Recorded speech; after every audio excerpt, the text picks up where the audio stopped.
Hello. அஸ்ஸலாமு அலைக்கும் வரஹ்மத்துல்லாஹி வபரகாத்துஹு. உடலும் ஆன்மாவும் ஒன்றோடு ஒன்று பிணைக்கப்பட்டது. ஆன்மாவை கொண்டே உடல் இயங்குகிறது. அதைப்போல் தண்ணீர் மற்றும் உணவை கொண்டே மனிதன் இயங்குகின்றான். தண்ணீரின் முக்கியத்துவத்தை உணர்த்தவே திருவள்ளுவர் நீரின்றி அமையாது உலகு என்றார். பூமியில் கிடைக்கும் தண்ணீரில் 97% உப்பு நிறைந்த கடல் நீர், 2% நீர் பனிப்பாறைகள் மற்றும் துருவ பனிக்கட்டிகள் வடிவில் உள்ளது. இதனால் நாம் குடிப்பதற்கு 1% தண்ணீர் மட்டுமே கிடைக்கிறது. ஆனால் 1% தண்ணீரை அல்லாஹ் நமக்கு எப்படி ஆக்கி வைத்திருக்கிறான் தெரியுமா? அல்லாஹ் கூறுகிறான், அஃபரைதுமுல் மாஅ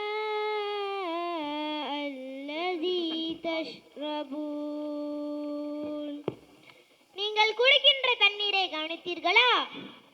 அஅன்தும் அன்ஸல்துமூ மினல் முஸ்னி அம் நஹ்னுல் முன்ஸிலூன்.